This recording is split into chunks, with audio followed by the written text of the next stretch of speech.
Thanks, Riaz. Good morning at 6:31. With 2.5 weeks until the scheduled start of school, there's hope for progress in BC teachers' dispute as mediator Vince Reddy is now available to help. Teachers and the Public School Employers Association have issued a joint statement saying they met with Reddy separately Wednesday. He has not started mediation, but he is available, providing the two sides appear poised for progress in bargaining. Reddy declined an invitation to mediate in June, saying he was too busy implementing a deal for local truckers. Progress may be hard to gauge, with the sides agreeing to a media blackout. Meanwhile, teachers rallied in Vancouver yesterday. Since beginning strike action before the end of the school year, they've been demanding higher wages and limits on class size and composition. The government wants to keep a deal within the framework used for the other public sector unions. I have a long caseload for kids through kindergarten to grade 7, and I really want to be able to have the time that I need to really be effective in what I do in my job, but I have such long lists, long caseloads for working with ESL kids, kids with special needs, supporting teachers, that it makes it very difficult. A recent poll by Insights West found pessimism about the labor dispute. 70% of respondents were not confident it would be resolved by September 2nd. There's anger and frustration towards CP Rail this morning as the company tears down community gardens on Vancouver's west side. Greg Harper joins us live from the Arbutus corridor with more. Greg?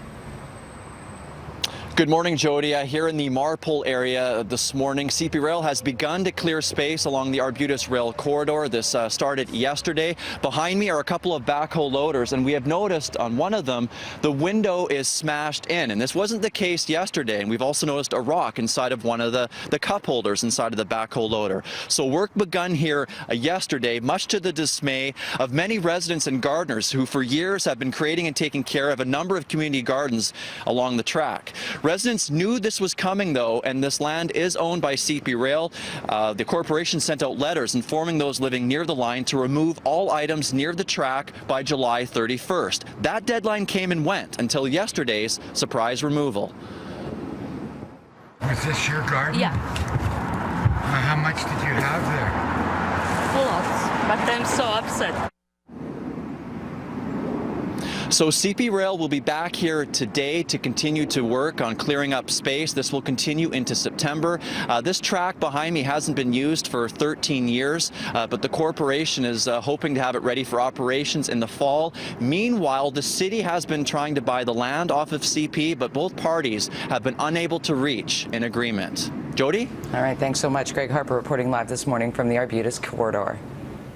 Case of a missing Langley teenager is now being treated as a homicide. 19-year-old Nicholas Hannon was last seen by his younger brother on February 26th.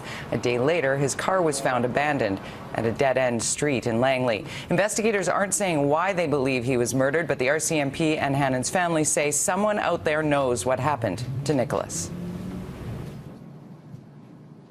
We know there are individuals out there who have details, who may have intimate details, and we're asking those individuals to do the right thing, whether they've had a lifestyle change, whether it's because they have witnessed this family grieve the loss of a loved one.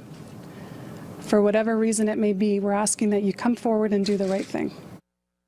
The Federal Health Ministry is considering its options after BC's highest court ruled a federal ban on allowing only dried pot to be used as medicinal marijuana is unconstitutional. The BC Court of Appeal says charter rights are infringed when the government bars people from using cannabis in other forms.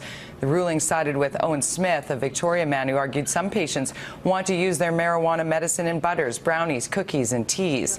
The appeal court's judgment will be suspended for 1 year to give Parliament time to amend the existing marijuana regulations.